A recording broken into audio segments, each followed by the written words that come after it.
салом ба кулли ҳаводорони телевизиони футбол ва мухлисони барномаи Футбол Ньюз ки ҳафтаи як маротиба шуморо аз мавзӯъҳои футболӣ ошно мегардонад. Моро пайгир намоед.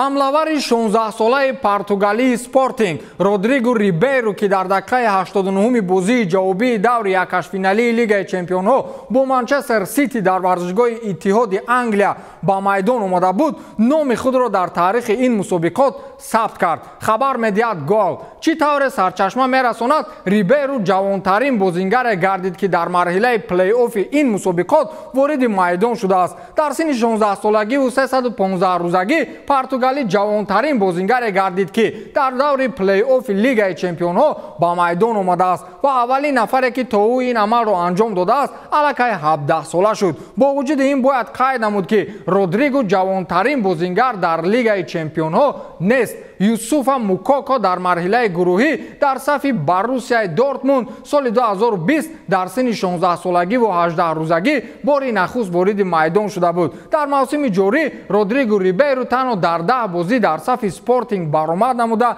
дар ҳисобаш 3 гол дорад. Албат футболбози хуб будааст ки аз 16-солагӣ дар футболи калон роҳ доданд. Ё ин аввалину охирин рекорд бошад?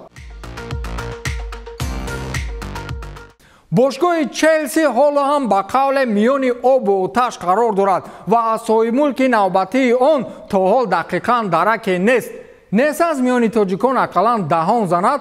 туркҳо чанд рӯз пеш ку дуғу дағдаға карданд, вале то ҳол маълум нашудааст. طبق خبرهای اخیر رومان ابراموویچ چند پیشنهاد اوید خریداری چلسی به دست آورد. از روی معلومات ESPN با صاحبکار روس چند پیشنهاد آمد، اما هیچ یک از آنها به 3 میلیارد فونت نزدیک نیستند. جانبهای اشتیاقمند میتوانند تا سنه 15 مارس پیشنهادهای خود را با بانک تجارتی راین گروپ روان کنند. بانکی که رفتی فروش باشگاه را انجام میدهد. تا به حال هیچ کسی از برای چلسی مبلغ خواستار شده ابراموویچ را پرداخت کردن نمیخواهد. یکی از سببها لایحه مشکلی بازسازی ورزشگاه استنفورد بریج است که از برای آن باید قریب 1.5 میلیارد فوند مصرف نمود. خبر داده میشد که ابراموویچ پیشنهاد شرکت آمریکایی شویتساری را اوید خریداری چلسی رد کرده بود. تصور کنید فردوس خورسند پرزیدنت یا سرپرست دسته چلسی باشد. اولین کار میکنم در انگلیا یک خانه با حشمت میخرم، یک کشتی، یگان طرفخانه بدوایما گپ بین خودمان ماند، ینگاتون نفهمد.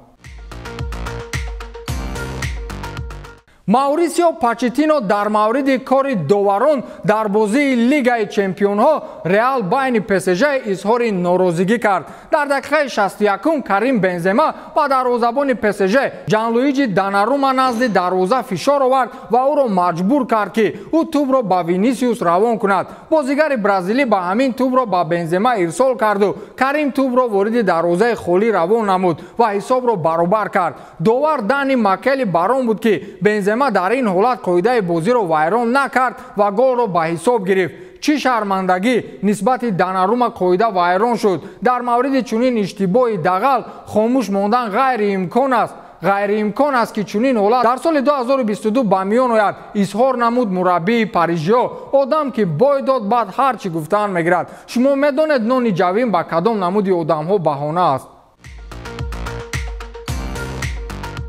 اساسیاسیون فوتبال اروپا یا خود UEFA امروز نامزدهای اساسی را برای عنوان بهترین فوتبالباز این هفته‌ای لیگ چمپیون‌ها رسانه‌ای کرد. بعد نتیجه‌های 4 بازی این هفته در روی خط مذکور 4 فوتبالباز نوشته شدند. اینا فوروارد دسته رئال کریم بنزما که در بازی مقابل PSG هتریک کرد. دومین نفر فرناندینیو از منچستر سیتی میباشد که در بازی مقابل اسپورتینگ 89% پاس‌های دقیق انجام داد. نفر سوم این حمله‌گر دسته باواریا روبرت لواندوفسکی میباشد که در بازی مقابل دسته ردبول زالتسبورگ هم هتریک انجام داد و هم پاس نتیجه آور را به نامش ثبت نمود. نفر چهارم فوتبالباز دسته اینتر میلان شکرینیار میباشد که او نیز 89% پاس‌های دقیق را با آمارش نوشته کرد. اکنون سوال به میان میآید که کدام فوتبالباز باید بهترین فوتبالباز این هفته‌ای مسابقه لیگ چمپیون‌ها باشد؟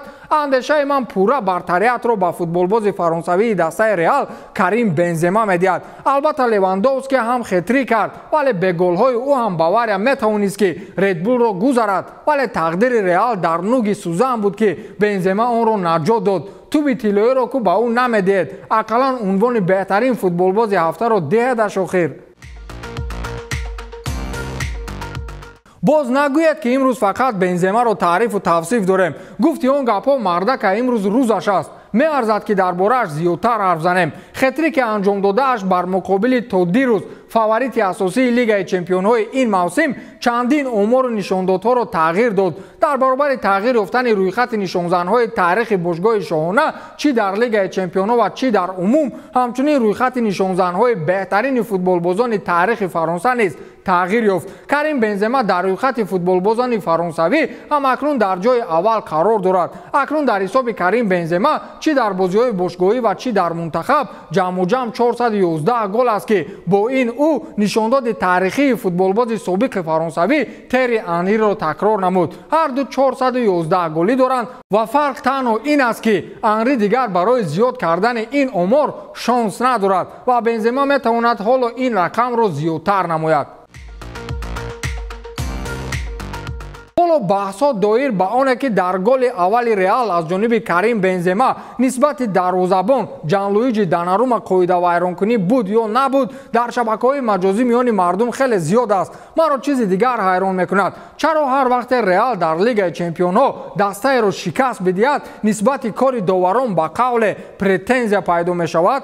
инро метавонем гуфта ки зери коса нимкосае ҳаст. ҳарчанд оби рехтаро дигар бардошта намешавад, вале андешаҳо гуногун аст. кор то ҷое расид ки доварони таҷрибадор сари ин мавзӯъ ба баҳс хезанд. собиқ довари машҳур Фернандес маҷбур шуд то барои оташи баҳсро хомӯш намудан камари ҳиммат бубандад. ӯ гуфтааст ки замони кӯшиши тӯбро гирифтани Бензема аз Донарума расиш буд, вале ин басанда нест ки ҳамчун қоидавайронкунӣ қабул карда шавад, гуфтааст Фернандес. ҳой мардум, ҷангу ҷанҷоли шумо ПСЖро ба идомаи рақобат баргардонидан наметавонад. ман боз мегӯям ки ПСЖ дастаи Лигаи Чемпионҳо нест. агар Роналдо ҳам биёранд бефоида аст. ин барномаи Футбол Ньюс буд. ман Фирдавси Хурсанд. то дидори навбатӣ, хайр.